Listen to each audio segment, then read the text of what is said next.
wabarakatuh.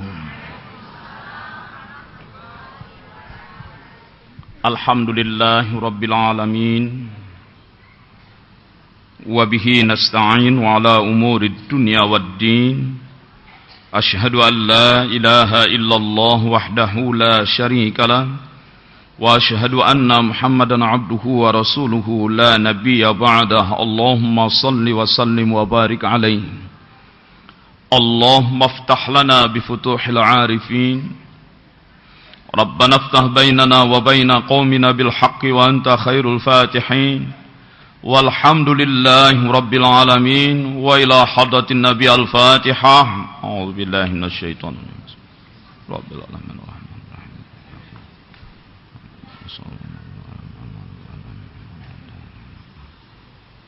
Amin. Hadirin hadirat sekalian, hamba-hamba Allah yang mulia, pengurus dan seluruh jamaah Masjid Agung Sunda Kelapa yang berbahagia. Malam Jumat kemarin saya di sini membahas tentang ghaflah. Saya cuma mau tahu saja siapa yang ikut hadir malam Jumat kemarin, tolong tunjuk tangan. Sebagian kecil ya, cuma 30%. Ya, baik, terima kasih. Ya, dalam perbincangan tentang ghaflah itu, ghaflah artinya adalah lalai, teledor. Ya. Saya ulangi sedikit saja, lalai, teledor, lengah, sembrono. Dan perbincangan tentang ghaflah ini berangkat dari surat Al-A'raf, surat 7 ayat 179. Bahwa mayoritas jin dan manusia akan masuk neraka. Sebagian besar jin dan manusia akan masuk neraka. Apa sebabnya? Sebabnya bukan mengabaikan sholat, meninggalkan puasa. Pokoknya bukan karena urusan-urusan ritual, ibadah ritual yang terabaikan.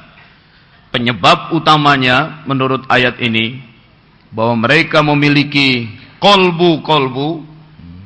Kolbu dalam bahasa Arab disebut juga akal, tapi tidak digunakan itu kolbu untuk memahami.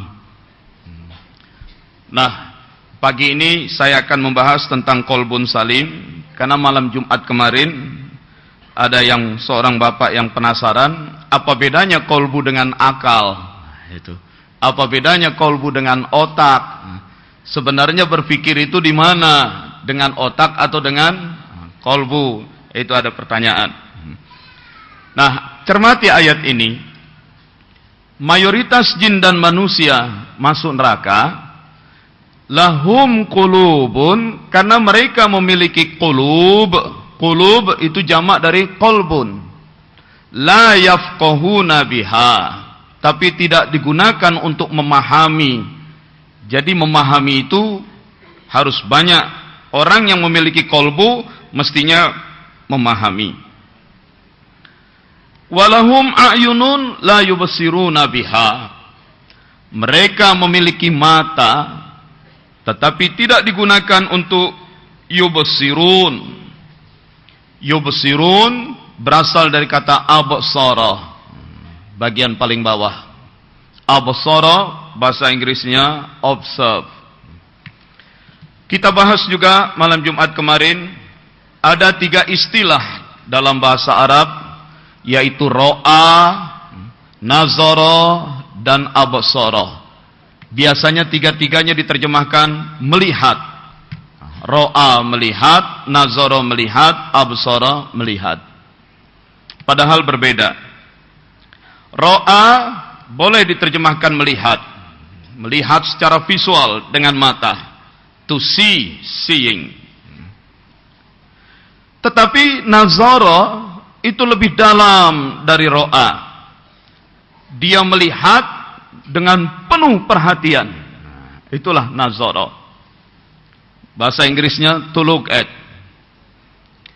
Maka guru-guru berbahasa Inggris tidak akan berkata see me, lihat aku. Memangnya apa kalau cuma buat diliatin?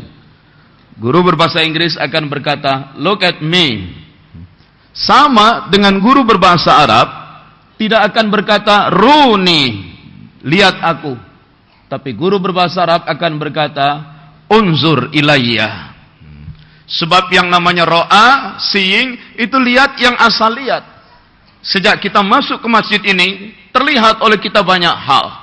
Dari kipas angin, lampu-lampu yang bergelantungan, dan segala macam. Tetapi yang mana yang kita nazara, menatap dengan penuh perhatian. Yang ketiga, lebih dalam lagi adalah absara. Inggrisnya observe. Inilah melihat dengan penuh perhatian sambil memikirkan, sambil mencermati. Jadi absara itu melibatkan fikiran. Proses melihat yang juga melibatkan pikiran. Manusia dan jin mayoritas akan masuk neraka ketika mereka memiliki kolbu tapi malas berpikir. Yang kedua, ketika mereka memiliki mata tapi dengan matanya mereka melihat, dengan matanya mereka menatap, namun dengan matanya mereka tidak memikirkan, tidak melakukan pengamatan yang cermat. Yang ketiga, walahum adhanun la yasma'una biha. Mayoritas jin dan manusia itu akan masuk neraka. Mereka memiliki telinga, tetapi tidak digunakan untuk yasma'un. Istilah yasma'un berasal dari kata sami'a. Sami'a yasma'u sima'un. Sima' terserap ke bahasa Indonesia. Sima' menyimak. Apa beda mendengar dengan menyimak? Mendengar, semua gelombang suara yang masuk ke telinga kita terdengar. Tapi tidak semua yang kita dengar itu kita perhatikan. Nah, menyimak itu lagi-lagi mendengar yang menggunakan pikiran, melibatkan kolbu. Sama dalam bahasa Inggris pun ada hearing, ada listening. Hearing semuanya terdengar, tapi listening bukan sekadar mendengar, tetapi menyimak bahasa Indonesianya. Nah, mengapa Allah sangat marah terhadap tiga orang ini? Orang yang goflah, Allah marah sekali. Apa ciri kegoflahan itu? Malas berpikir, tidak menggunakan kolbunya, punya mata tapi tidak mengobservasi, tidak melibatkan kolbu dalam melihatnya, dan punya telinga tapi tidak menyimak. Ketika dia mendengar, tidak melibatkan kolbu. Allah marah sekali dengan orang-orang goflah ini. Apa sebabnya? Karena ketika janin seseorang tercipta di dalam rahim, lalu Allah meniupkan sebagian dari ruhnya. Dengan ditiupkannya ruh, maka saat itulah berfungsi as-sam'a, kemampuan menyimak, wal absar, kemampuan mengobservasi, dan afidah. Afidah ini inti dari kolbu. Jadi kemampuan menyimak, kemampuan mengobservasi, penggunaan kolbu atau hati nurani, itu adalah potensi dasar. 3 potensi dasar dari Allah untuk manusia. Dengan 3 potensi dasar itu manusia menjadi cerdas, menjadi kreatif, menjadi bisa berimajinasi, bisa menghasilkan konsep-konsep, ide-ide, barang, metode-metode, teknologi, organisasi, sistem yang baru. Dengan 3 potensi itu manusia bisa menghasilkan peradaban yang tidak dimiliki oleh binatang. Tapi ada manusia yang mengabaikan 3 potensi dasar itu. Dia justru malas berpikir, dia tidak melakukan observasi pengamatan yang cermat, dia tidak melakukan penyimaan, dan Allah menjadi marah sekali. Nah, sekalian, dari surat Al-A'raf ayat 179 ini, tekanannya, kalau tidak mau disebut goflah, gunakanlah aktivitas berpikir sesering mungkin. Supaya tidak disebut goflah, banyak-banyaklah berpikir. Melihat pun gunakan pula pikiran. Mendengar, gunakan pikiran. Jangan semua yang didengar langsung disampaikan lagi kepada orang lain, sehingga menjadi berbagai macam gosip yang tidak jelas fakta dan datanya. Jadi ini problem kolbu yang orang disuruh banyak berpikir. Kemudian yang kedua, waktu itu kita bahas juga malam Jumat ya. Yang kedua, selain seseorang itu disebut goflah karena malasnya berpikir, juga seseorang bisa disebut goflah ketika orang itu malas berzikir. Itu dijelaskan dalam surat Al-A'raf. Al-A'raf ayat 205, surat 7 ayat 205. Wadhkur rabbaka fi nafsika, dan zikirkan Tuhanmu di dalam dirimu, tadarruan wa khifatan, dengan rasa rendah dan rasa takut. Wadunal jahri minal qaul, dengan tidak menjaharkan, tidak menyatakan, mengeksplisitkan suara. Bil ghuduwi wal asal, di waktu pagi maupun petang. Wala takun minal ghafilin, janganlah kamu menjadi orang-orang yang goflah. Nah, jadi goflah itu dua, karena tidak berpikir, melihat pun tidak menggunakan pikiran, tidak mengobservasi, mendengar pun tidak menggunakan pikiran, tidak menyimak. Jadi goflah karena malas berpikir, tapi di ayat ini goflah karena malas berzikir. Jadi goflah itu intinya adalah dua, yaitu fikir dan zikir. Nah, saudara sekalian, dua-duanya itu bersumber dari kolbu. Dua-duanya itu bersumber dari kolbu. Sebab kolbu manusia itu punya potensi-potensi yang begitu kaya. Ketika Allah mencipta ruh, dan pusatnya ruh, intinya ruh adalah kolbu. Di dalam kolbu itu sudah Allah isikan potensi asy'ur, kemampuan untuk menyadari. Yash'urun, menyadari, terutama kesadaran moral. Kesadaran yang dengan itu orang bisa membedakan mana baik, mana buruk, mana jujur, mana khianat, mana santun, mana kurang ajar. Itu asy'ur. Maka banyak ayat Quran berujung dengan afala tash'urun, tidakkah kamu menyadarinya. Yang kedua, di dalam potensi, di dalam kolbu itu sudah Allah isikan potensi az-zauq. Zauq itu perasaan, feeling, rasa cinta kasih, rasa solidaritas, rasa iba dan peduli, perasaan, rasa cinta. Yang ketiga, di dalam kolbu itu sudah Allah isikan potensi al-akal, kemampuan untuk berpikir. Ini yang disebut kecerdasan intelektual, kemampuan untuk berpikir. Yang keempat, di dalam kolbu pula ada kemampuan yu'minun, mengimani, meyakini, keyakinan, komitmen, harapan. Dan di dalam kolbu ada potensi iradah, ya, kehendak, willingness, masyiah dalam bahasa Arabnya, free will. Itu. Nah, dari potensi-potensi kolbu yang bervariasi itu, di dalam surat Ali Imran ayat 191 ada dua yang sangat penting sekali, yang paling dominan, yaitu potensi zikir dan potensi fikir. Zikir dan fikir. Maka digambarkan manusia yang sebenar-benar manusia adalah mereka yang selalu berzikir dan berfikir. Kalau ada yang pegang mushaf Quran, boleh dilihat surat 3, surat Ali Imran ayat 190. Dilihat dari 190-nya.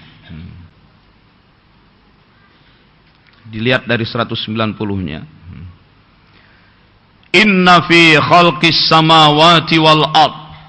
Sesungguhnya dalam penciptaan langit dan bumi. Khalaq, penciptaan. Dalam penciptaan. Saya tanya, kapan penciptaan langit dan bumi itu terjadi? Ke ayat tadi, inna fi khalqis samawati wal ard. Sesungguhnya dalam penciptaan langit dan bumi. Kapan penciptaan langit dan bumi itu terjadi?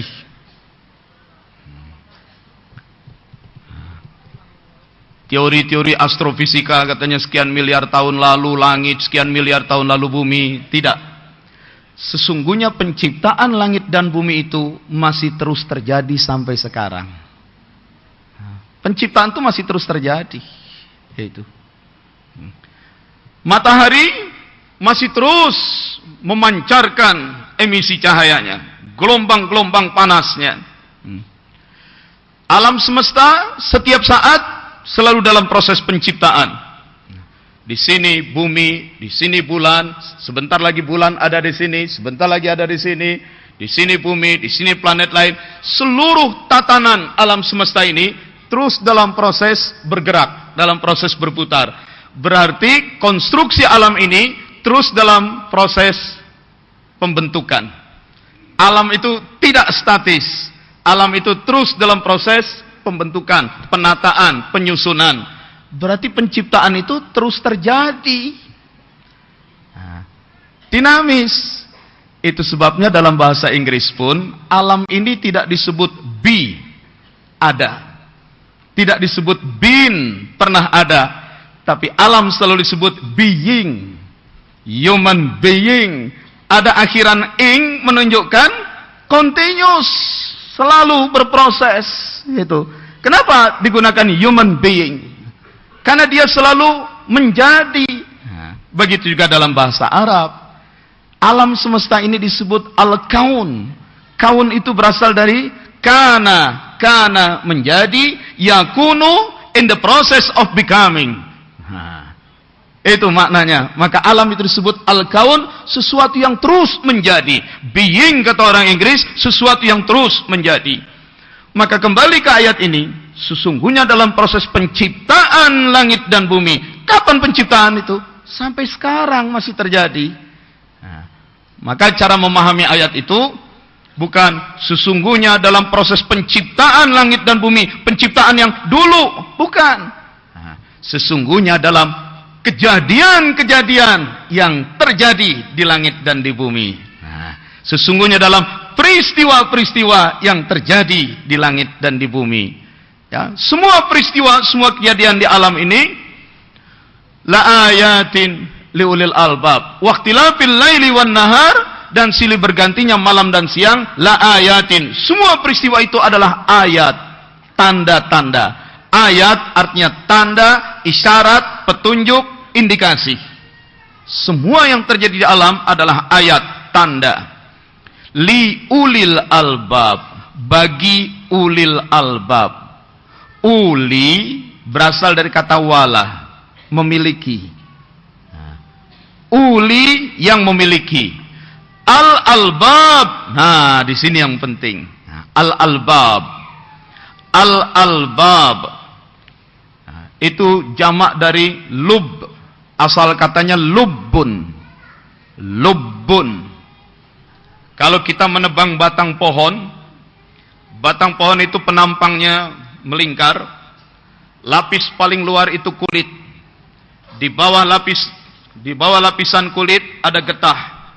Di bawah lapisan getah ada lapis-lapis kayunya. Bagian tengahnya itu warnanya kecoklat-coklatan. Tanya kepada orang Arab, apa bagian tengah yang kecoklat-coklatan? Hadza lub. Gali. Bahasa apa itu gali? Bahasa Sunda. Oke, orang Sunda menyebutnya gali katanya. Tapi orang Arab bagian tengah itu disebut lubbun. Jadi lub, tengah-tengahnya sesuatu, pusatnya sesuatu, intinya sesuatu. Lub itu artinya sentrum, core, kernel. Itu lub, lubbun. Jamaknya kalau lub itu satu, kalau banyak jamaknya albab. albab. Ya. Tetapi hati-hati, lubbun satu, albab, ini orang suka keliru.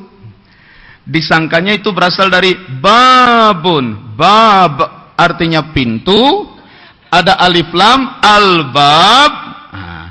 Bab, pintu yang depannya ditambah al. Dalam bahasa Arab, al itu sama dengan partikel definitif dalam bahasa Inggris, the. Ya. Bab, pintu, albab, pintu itu. Bukan.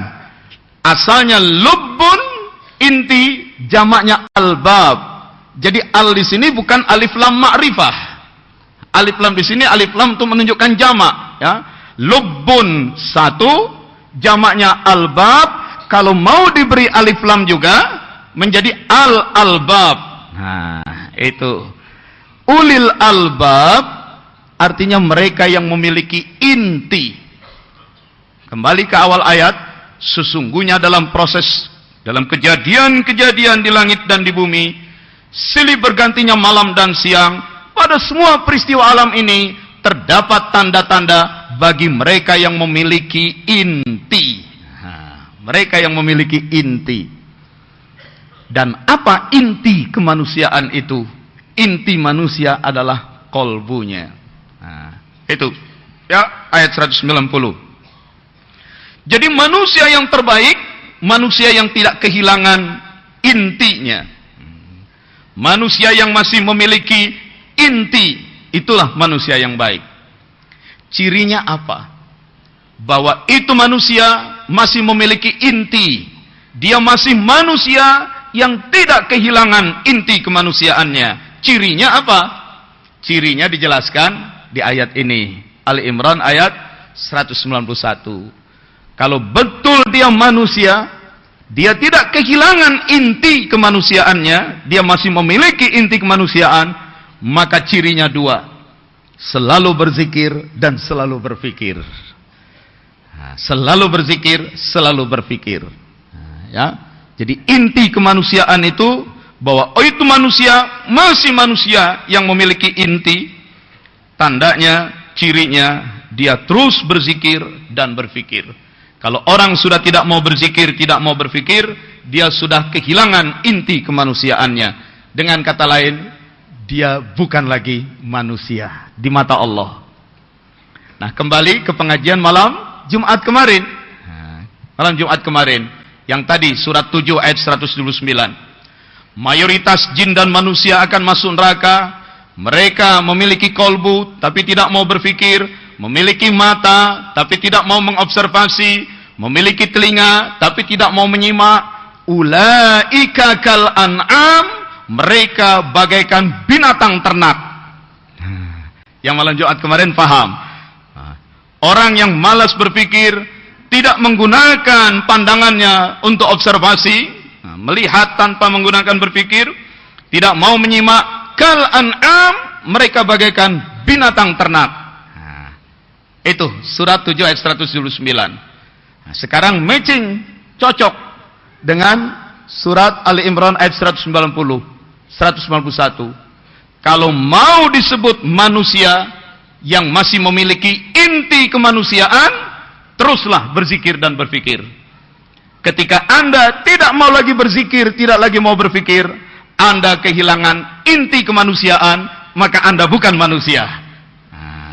Dan yang di surat Al-Araf 119 disebut an'am, binatang ternak. Ini ya. Jadi inti kemanusiaan itu dua. Nah, sekarang cermati ayat ini. Lihat kata-kata zikir di ayat ini. Alladzina yadhkurunallah, yadhkurunallah. Kata-kata zikir disambungkannya dengan Allah. Yadhkurunallah. Itu jelas. Ya, yadhkurunallah. Yang bawah kata-kata fikir disambungkannya dengan apa? Wa yatafakkaruna fi khalqis samawati wal ard. Fikir disambungkannya dengan kejadian-kejadian yang ada di langit dan di bumi. Kalau begitu, zikir dan fikir memang dua hal yang berbeda. Zikir yazkurunallah. Zikir itu arahnya, orientasinya ke Allah. Fikir arahnya ke peristiwa-peristiwa alam, fenomena-fenomena alam. Jadi zikir dan fikir dua hal yang berbeda. Zikir dan fikir dua hal yang berbeda. Makanya kalau berzikir jangan berfikir, karena memang itu dua proses yang berbeda. Ya. Iya. Zikir orientasinya ke Allah, fikir orientasinya kepada peristiwa alam. Zikir upaya manusia mengenal dan akrab mendekat dengan Allah, sedangkan fikir upaya manusia untuk memahami peristiwa-peristiwa alam. Alatnya beda. Orang berfikir itu menggunakan indera dan logika. Gunakan indera. Penglihatan untuk menyerap banyak data, pendengaran, penciuman, perabaan, bahkan dibantu. Penglihatan dibantu dengan teleskop, penglihatan dibantu dengan mikroskop. Pendengaran supaya lebih tajam dengarnya dibantu dengan stetoskop, dibantu dengan speaker. Itu untuk menyerap data lebih banyak indera itu. Pembauan begitu juga, perasaan, rasa fisik dengan lidah. Nah, alatnya indera. Setelah data-data masuk dengan logika dianalisis, dicari kaitan sebab akibatnya. Itu fikir. Tapi berzikir jangan gunakan indera. Makanya kalau lagi zikir itu yang digunakan zauk, perasaan. Dalam zikir itu yang digunakan syuur, kesadaran. Gunakan perasaan dan kesadaran. Indera jangan dipakai dalam berzikir. Maka otomatis kalau mau cepat khusyuk, zikir itu merem. Pejamkan mata. Karena supaya indera ini jangan aktif. Maka salah satu cara untuk mudah mendapatkan zikir, maka telinga dijaga dari kebisingan. Cari tempat yang hening. Pintu, jendela ditutup. Ya. Itu terutama untuk latihan awal. Kalau sudah terbiasa zikirnya, di tengah bising lalu lintas dia tetap zikir. Ya. Di tengah terik matahari dia tetap zikir. Ini untuk latihan awalnya. Ya, di tempat yang panas sekali sulit. Makanya masih Sunda Kelapa dipasangi AC.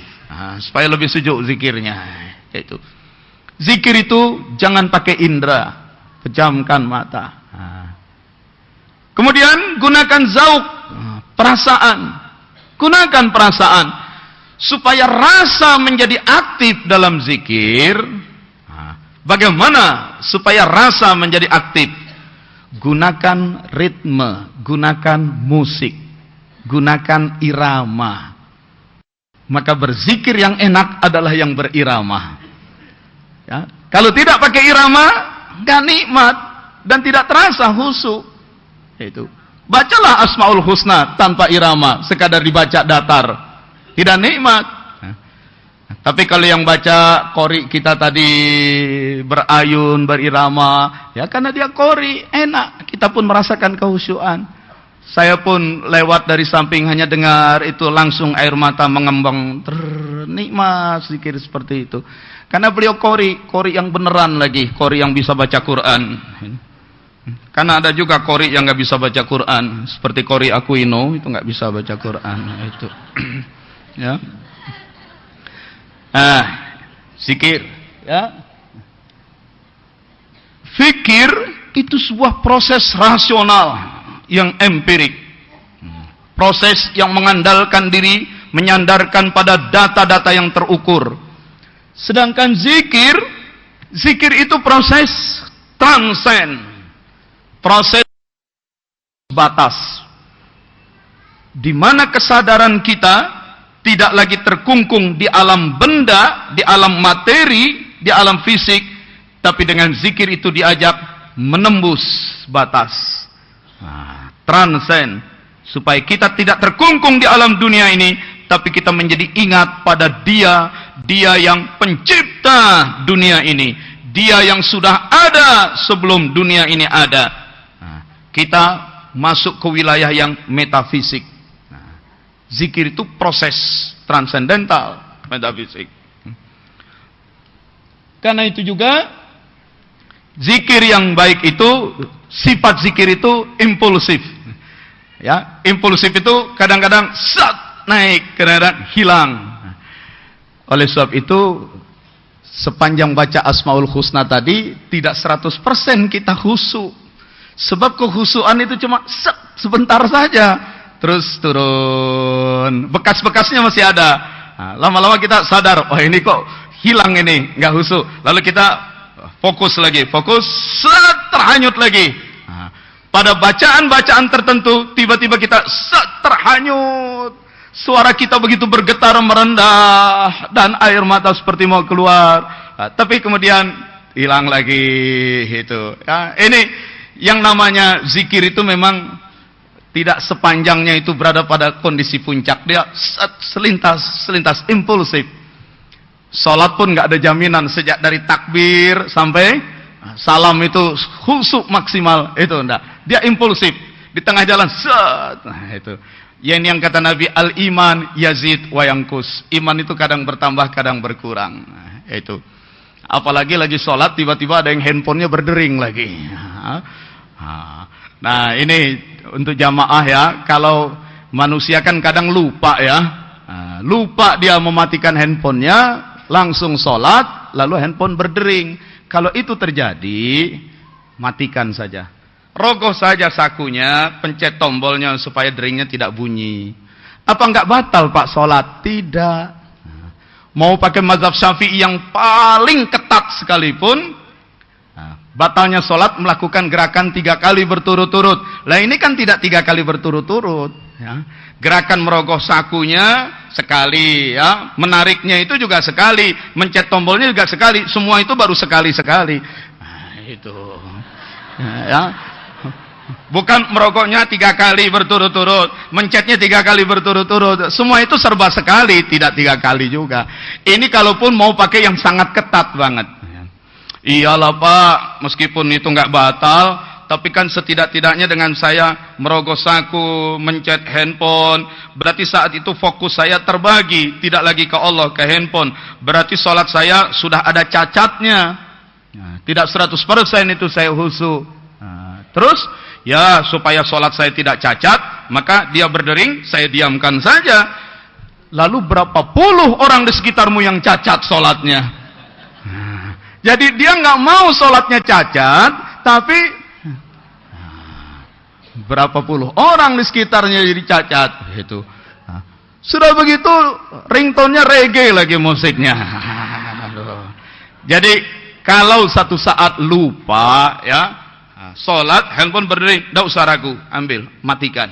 Tidak apa-apa, tidak batal sholat. Daripada kau bikin rusak puluhan orang sholatnya, lebih baik kamu sendiri yang mengalami kecacatan sholat. Nah, itu. Dia nggak mau sholatnya cacat, lebih baik cacat bareng-bareng daripada aku masuk neraka sendirian, katanya, mendingan rame-rame.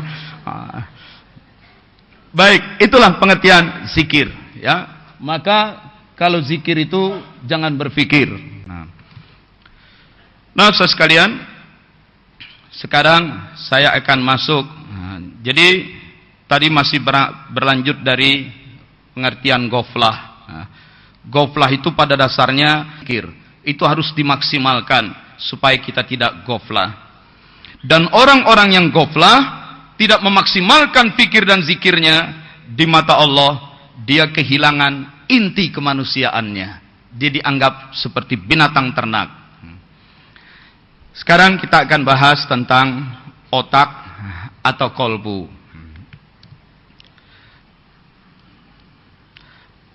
Mulainya agak mundur jauh dulu ke belakang. Ya. Ada orang bertanya, apa itu manusia? Sejak kapan manusia itu ada? Nah, orang kemudian menjawab, manusia itu ya sudah ada sejak lahir. sejak tubuhnya lahir. Jadi kalau gitu manusia itu apa? Manusia ya tubuhnya inilah. Inilah manusia. Banyak orang mengartikan, mana itu manusia? Ya ini badannya. Orang mengartikan manusia itu badannya. Sejak kapan jadi manusia? Sejak badan ini terlahir. Jawaban seperti ini menunjukkan orang ini terjebak oleh paradigma yang materialistik, pemahaman yang materialistik. Sebab dalam pemahaman yang materialistik, segala sesuatu baru dianggap ada kalau dia berwujud secara materi, secara benda. Segala sesuatu baru dikatakan ada kalau dia berwujud sebagai benda, sebagai materi. Bagaimana dengan ruh? Ruh tidak ada wujudnya, berarti ruh tidak ada. Jiwa tidak ada. Segala sesuatu hanya dikatakan ada kalau dia berwujud secara kebendaan, secara kematerian. Maka orang-orang yang materialistik tidak percaya adanya ruh, tidak yakin adanya ruh. Bahkan juga tidak yakin adanya Tuhan. Karena Tuhan tidak pernah mewujud secara materi. Itu. Orang ini menganggap diri manusia cuma tubuh saja. Itu yang pertama. Lalu yang kedua. Jadi apa itu hidup? Karena manusia adalah badan ini saja. Disebut hidup itu ketika badan masih hadir dan berfungsi di muka bumi. Kenapa begitu? Sebab kalau badan ini mati, badan akan membusuk. Badan yang dikubur membusuk, terurai, musnah. Kematian adalah kemusnahan. Kematian adalah akhir segala-galanya. Manusia cuma tubuh, badan. Disebut manusia itu hidup ketika badannya masih ada di muka bumi. Ketika badannya mati, busuk, hancur, musnah, maka manusia tidak lagi hidup. Kehidupan hanya sebatas kehadiran tubuh di bumi.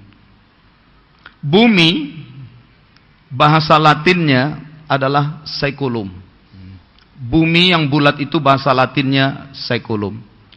Maka orang yang menganggap kehidupan hanya sebatas di bumi ini saja, itulah yang disebut sekuler. Apa itu sekularisme? Sekularisme, pandangan, ajaran bahwa hidup hanya sebatas kehadiran tubuh di muka bumi. Ketika tubuh mati, dia tidak lagi hadir tubuhnya di muka bumi, maka dia sudah tidak hidup lagi. Ini. Karena hidup cuma sebatas di bumi, segalanya harus diraih sekarang juga. Harus diperoleh di sini juga. Beli, miliki, rebut, duduki, kuasai, ambil alih, taklukkan, nikmati, rasakan segalanya sekarang juga, di sini juga. Mumpung masih hidup, mumpung masih hadir di muka bumi.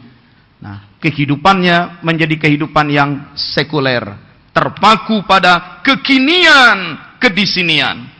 Karena bagi mereka kehidupan nanti di sana itu tidak ada. Kehidupan surga, neraka, akhirat itu tidak ada.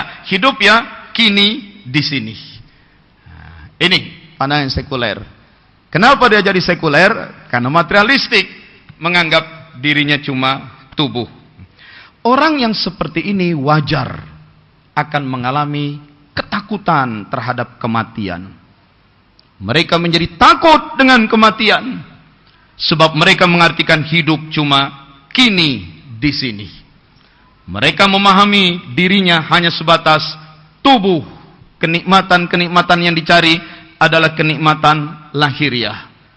Nah, orang yang materialistik dan sekuler akan terpaku pada tubuhnya, terpaku pada kekinian, kedisinian, dan dia tetap ingin bahagia. Tapi apa itu bahagia? Bahagia diartikan kenikmatan-kenikmatan jismani duniawi. Nah, inilah yang disebut dengan hedonisme. Sering kita dengar anak-anak muda ngomong, lo hedonistik lo. Apa itu hedonistik? Hedonistik adalah kehidupan yang hanya mengejar-ngejar kenikmatan lahiriah sesaat. Dia tidak peduli dengan ketentraman batin. Dia tidak peduli dengan kesantunan, kesolehan. Kalaupun dia menjadi santun, santun pura-pura untuk jual barangnya. Begitu dapat untung, dia lupa lagi dengan kesantunan, lalu dia hidup berfoya-foya mengejar kenikmatan ragawi sesaat. Nah, itulah hedonisme. Nah, orang yang menganggap hidup cuma di bumi ini saja, wajar mereka jadi takut dengan kematian.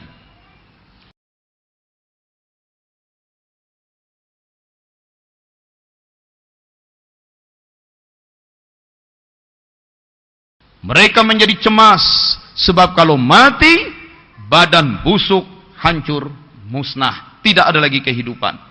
Jangankan mati dia takuti, pensiun pun dia takut banget. Itu.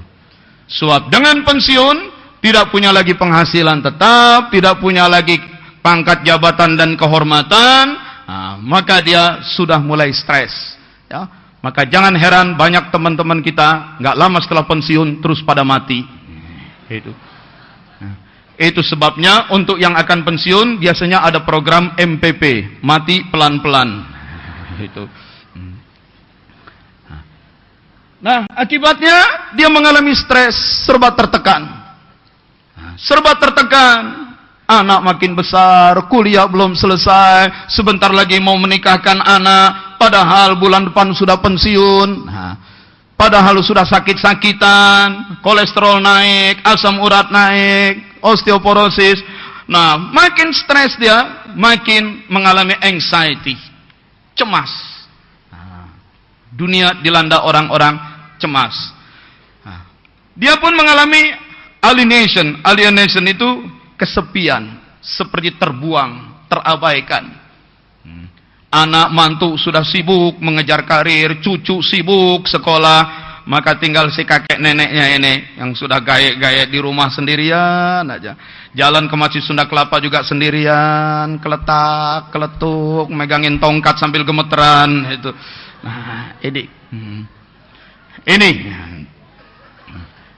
Akhirnya makin takut, makin kesepian. Nah, saudara sekalian, itu semua saya menyebutnya adalah tiga kesesatan hidup. Segitiga kesesatan hidup. Orang yang materialistik lalu jadi sekuler. Dan karena sekuler, karena materialistik dan sekuler, dia jadi hedonistik. Sibuk mengejar-ngejar kenikmatan sesaat. Saking inginnya mendapatkan segala-galanya, sekarang juga di sini juga, maka dia pun semboyan hidupnya 3H, halal, haram, hantam. Itu, ya. Makin panik dia, halal, haram, hantam. Itu. Inilah yang kemudian menyebabkan orang jadi serakah. Kehidupan, pandangan hidup yang materialistik menyebabkan orang haus menghimpun dan menimbun benda-benda. Seakan-akan semua benda itulah yang akan menyelamatkan dirinya. Allah pun menyindir, alladzi jama'a mala wa addada. Ada orang yang sibuk menimbun-nimbun harta dan sibuk menghitung-hitungnya. Tapi sudah banyak pun dia timbun, dengan sikap materialistiknya, materinya sudah berlimpah, dia timbun dengan keserakahannya, karena dia sekuler, menganggap hidup cuma di bumi ini saja. Kalau mati dia musnah, dia pun sadar makin hari makin dekat kematian, akhirnya jadi stres. Heran, harta banyak kok stres gitu. Harta banyak tapi stres, karena dia makin merasa dia akan makin mendekati mati. Dia makin mendekati mati. Dia makin mendekati mati. Penyebab stresnya karena dia sibuk menghitung hartanya, sibuk menghitung-hitung investasinya, sibuk memelototi layar kaca komputernya, saham naik, senang, harga saham turun, dia gemeteran. Nah, terus itu. Nah, akhirnya dia jadi stres. Saat itulah kemudian dia semakin terpaku pada dirinya, pada kekinian, kedisinian, maka dia tega-teganya berbuat zolim. Berbuat zolim. Tidak membayar gaji karyawan dengan baik, menunda-nunda pembayaran gaji, dan segala macam. Ini kezaliman. Semua itu karena manusia menganggap dirinya semata-mata tubuh belaka. Dan pusatnya tubuh adalah otak. Filosof-filosof Yunani dulu mengatakan manusia itu jiwa, psihe. Manusia itu jiwa. Plato, Aristoteles katakan manusia itu roh, jiwa. Tapi dunia modern pasca Renaissance mengartikan manusia itu tubuh, otak, pusatnya. Sehingga yang namanya belajar diartikan ngisi otak. Terpaku pada otak. Nah, saya ingin putarkan videonya. Nyatanya, dari Harun Yahya. bukanlah di dunia luar, tapi dalam otak kita. Kita ulang. Sebagai contoh, kita melihat seekor burung di dunia luar. Nyatanya, burung ini bukanlah di dunia luar, tapi dalam otak kita. Partikel-partikel cahaya yang dipantulkan burung mengenai mata kita dan kemudian dirubah menjadi sinyal-sinyal listrik. Sinyal-sinyal ini diteruskan oleh sel-sel neuron ke pusat penglihatan di otak. Burung yang kita lihat sesungguhnya adalah sinyal-sinyal listrik dalam otak kita. Jika syaraf-syaraf penglihatan yang menghubungkan ke otak diputus, penampakan burung tersebut akan segera lenyap. Dengan cara yang sama, suara burung yang kita dengar juga ada dalam otak kita. Jika syaraf yang menghubungkan telinga ke otak diputus, maka tidak akan ada suara yang terdengar.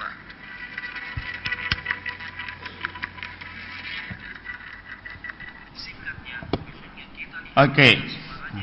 Itulah proses melihat. Jadi yang namanya proses melihat atau mendengar, yang masuk ke telinga kita gelombang-gelombang suara. Oleh saraf pendengaran, gelombang-gelombang suara itu diubah menjadi sinyal-sinyal listrik, diteruskan ke otak. Yang namanya melihat, itu gelombang-gelombang cahaya masuk ke mata. Oleh saraf penglihatan, gelombang cahaya itu diubah menjadi sinyal listrik, masuk ke otak. Sekarang sinyal-sinyal listrik sudah masuk ke otak. Tapi masalahnya, siapa yang memberikan tafsir terhadap gelombang-gelombang itu? Siapa yang memberikan tafsir terhadap sinyal-sinyal listrik di otak itu? Siapa yang membuat perhitungan-perhitungan, membuat penilaian-penilaian? Malam Jumat kemarin sempat saya tunjukkan. Ada seseorang tamu datang masuk ke rumah kita. Pipinya merah. Bagaimana kita menafsirkan pipi merah itu? Karena cahaya lampu, gelombang cahaya lampu menabrak pipinya. Cahaya itu dipantulkan ke mata kita, diubah menjadi sinyal listrik. Ini orang pipinya merah, mukanya merah. Terus kalau orang mukanya merah, kenapa? Ini kan kita harus membuat penafsiran. Otak itu hanya menerima sinyal listrik. Siapa yang membuat penafsiran? Bisa jadi orang ini datang dengan marah-marah, karena marah dia. Nagih hutang ke kita yang lama belum kita bayar. Itu. Tapi bisa jadi wajah merah itu karena dia jalan kaki di bawah terik matahari. Maka mukanya merah. Itu. Bisa jadi juga dia datang muka merah karena dia memang sedang demam tinggi. Maka muka pun memerah. Bisa jadi juga begitu dia masuk, duduk di ruang tamu, dia kentut. Suaranya nggak kedengaran, tapi bau mulai beredar. Maka muka pun memerah. Yang kita lihat kan muka merah. Tapi bagaimana kita menafsirkan, memahaminya? Yang masuk ke otak itu cuma sinyal listrik. Pemaknaan, kalkulasi moral dan estetika.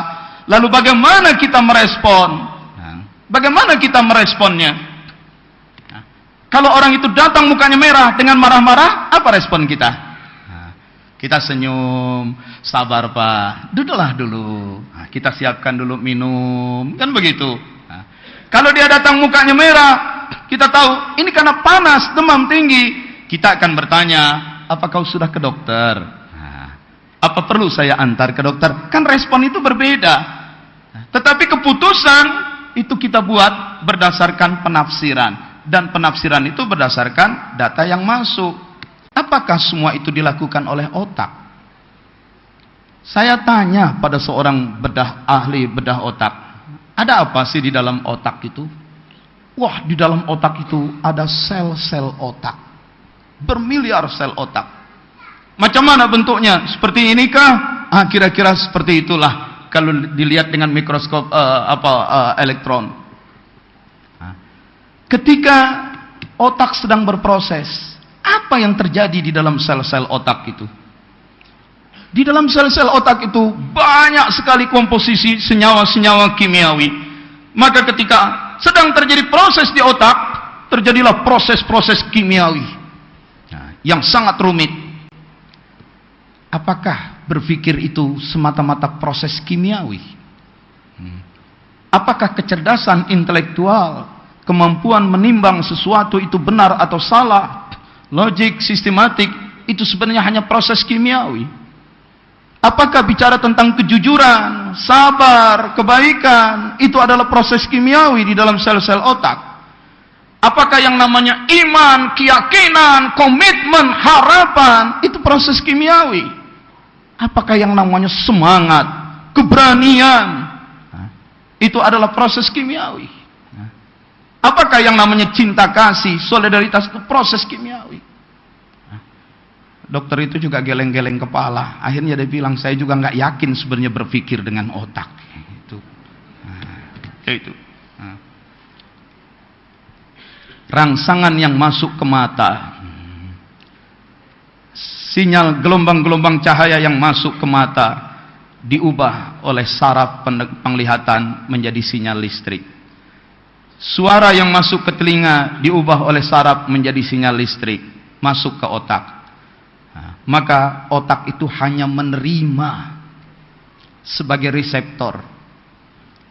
Menerima saja, terima sinyal-sinyal itu. Tapi siapa yang memberikan kalkulasi? Jiwa, ruh. Pusatnya ruh adalah kolbu. Maka sinyal-sinyal listrik itu direfleksikan ke kolbu. Kolbu manusialah yang melakukan analisis. Disitulah kesadaran moral ikut melakukan proses kalkulasi. Disitulah perasaan cinta kasih, rasa iba, pengalaman-pengalaman ikut terlibat dalam memprosesnya. Disitulah kecerdasan intelektual, kalkulasi benar salah, panjang pendek, tinggi rendah, besar kecil, maju mundur, itu terlibat. Disitulah keyakinan yang ada di dalam kolbu, komitmen, harapan, keberanian, itu terlibat.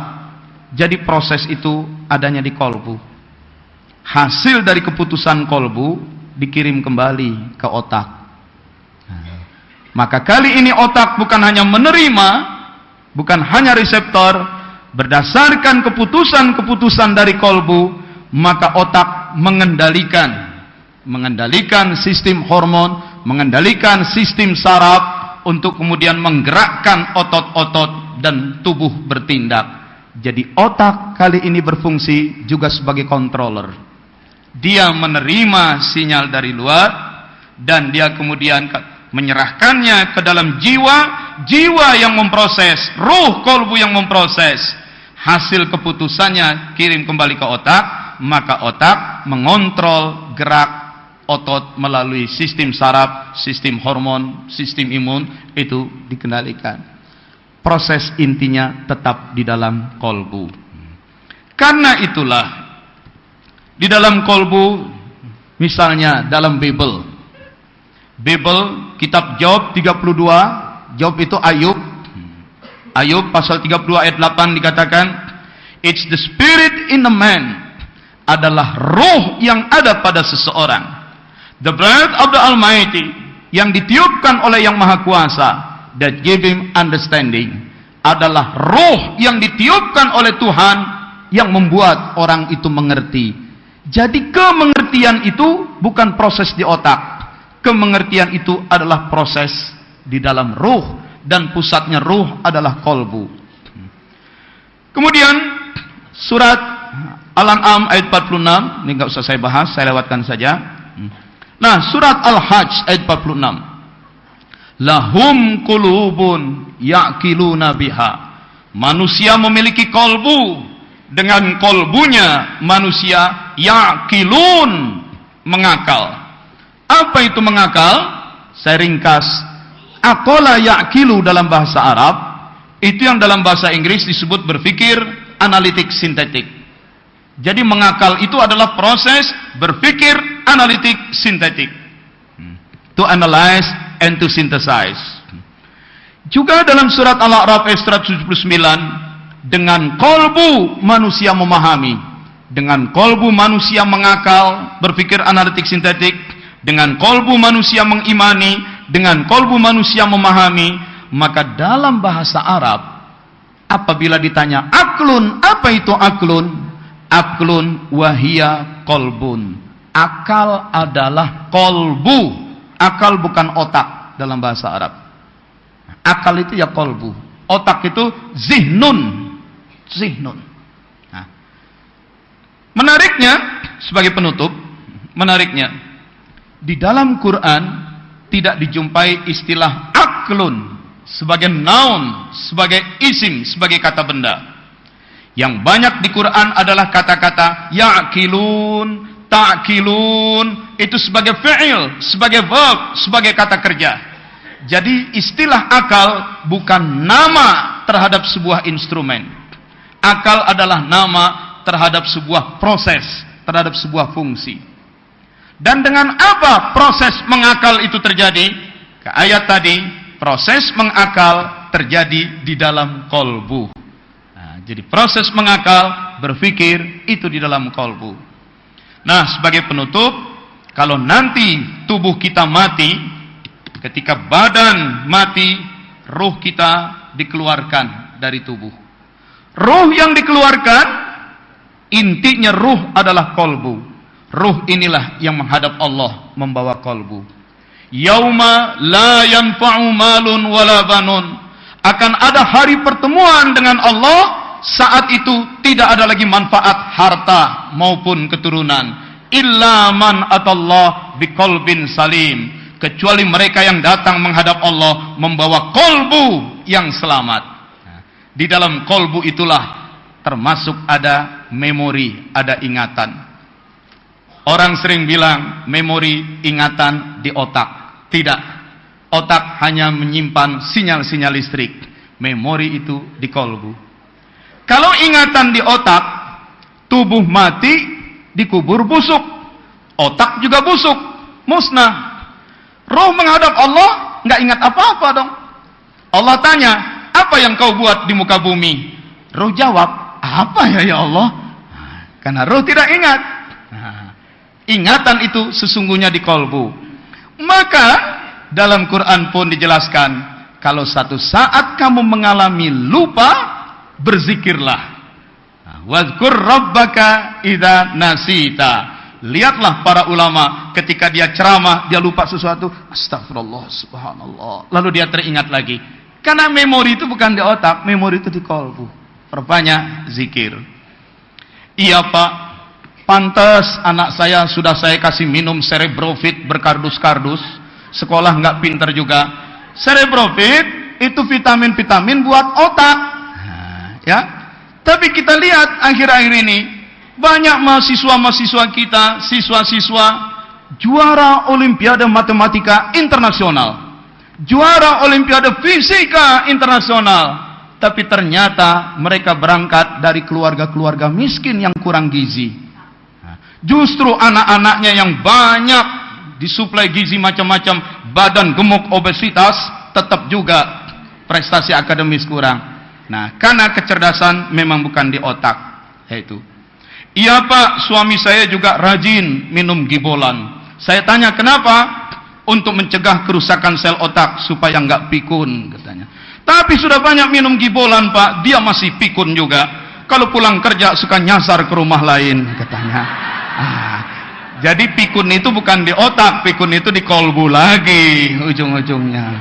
Demikian, tutup sampai di sini. Barakallahu li wa lakum. Semoga Allah memberikan keberkahan untuk saya dan Anda semua. Ya Allah, berikanlah kepada kami kolbu yang sehat, kolbu yang khusyuk, kolbu yang selalu berfikir dan berzikir, kolbu yang selalu merasakan kehadiran Engkau ya Allah. Ya Allah, hadirlah Engkau di dalam kolbu kami, sehingga kolbu ini selalu ingat, sehingga kolbu ini selalu merasakan kehadiran Engkau.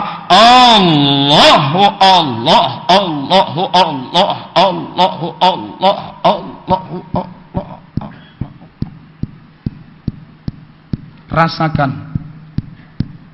Rasakan kolbunya berzikir. Allahu Allah, Allahu Allah, Allahu Allah.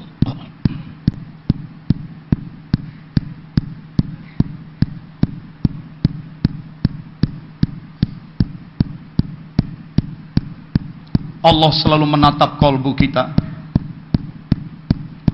Saat ini Allah sedang menatap kolbu kita. Allah, Allah, Allah, Allah, Allah, Allah.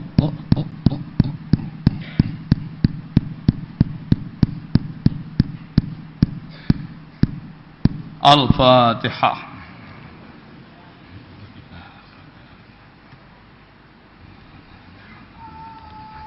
Aqulu qawli hadza wa subhanallahi wa lakum billahi taufiq wal hidayah. Assalamualaikum warahmatullahi wabarakatuh.